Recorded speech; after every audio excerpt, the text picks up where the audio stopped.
Paano niyo ito nagkagawa sa akin? Ano ba ginawa kong kasalanan sa'yo? Minahal naman kita. Pagkasabi ko nun, binabaan ko siya ng phone. Sobrang sakit. Niloko niya ako pati ng best friend ko. Hindi ko akalain magagawa sa akin ni Hana na itago sa akin yun. Pinagmukha nila akong tanga. Nakita kong tumatawag si Hana. Kahit masama loob ko, sinagot ko pa din. Hello, te. Pwede ba tayo magkita? Kailan pa? Anong sabi mo, te? Kailan niyo pa ako niloloko ni Kyle? Ano? Hindi kita gets, Leia.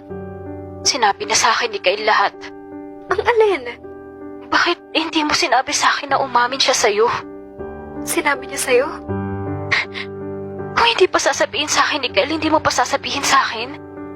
I'm sorry, pero tinago ko yun sa'yo kasi ayoko lang masaktan ka. Eh ano to? Masasakit pang malaman na tinago niyo dalawa kaysa malaman kung umamin siya sa'yo, Hana. I'm sorry. Ang akala ko, mas magiging okay kung hindi ko ipapaalam sa'yo. I'm sorry, Leia. Hindi ko sinasadyang saktan ka. Kung ayaw mo ko masaktan, sana nagpakatotoo ka na lang. Hindi yung sinabi mo pa kay Kyle na gusto ko siya para ako yung maging rebound niya. Leia, hindi ko alam na liligawan ka niya pagkatapos niya umamin sa akin. Hindi ko alam na plano niya palang gawin sa'yo yun, Leia. Kung alam ko lang, sana pinigilan ko na siya una pa lang. Ang hindi ko lang mag-gets, bakit kailangan mo pong sabihin kay Kyle na gusto ko siya? Pwede pong mag-usap na lang tayo sa personal? Ayoko. Ayoko na kita makita, Hana. Kahit nga lang, Leia. Gusto lang kita makita.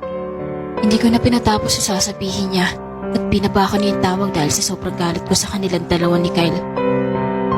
Iyak ako ng iyak ng mga araw na yun. Hindi ako pumasok sa school at nagkulong na lang ako sa kwarto ko. Naiintindihan naman ng magulang ko na masama ang pakiramdam ko dahil bihira lang naman akong hindi pumasok sa school, kaya naniwala sila na hindi ko kayang pumasok.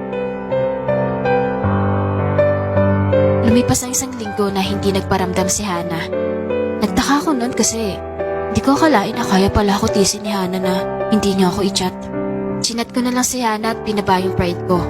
Dahil kahit papano naman, nakamove on naman na ako kay Kyle dahil hindi rin naman kami nagtagal ng lalaking yun. Uy, Hana, di ko talaga nagparamdam sa akin Nagtampo ka naman masyado nung sinabi ko na ayaw kitang makita. Uy, Hana, sorry na.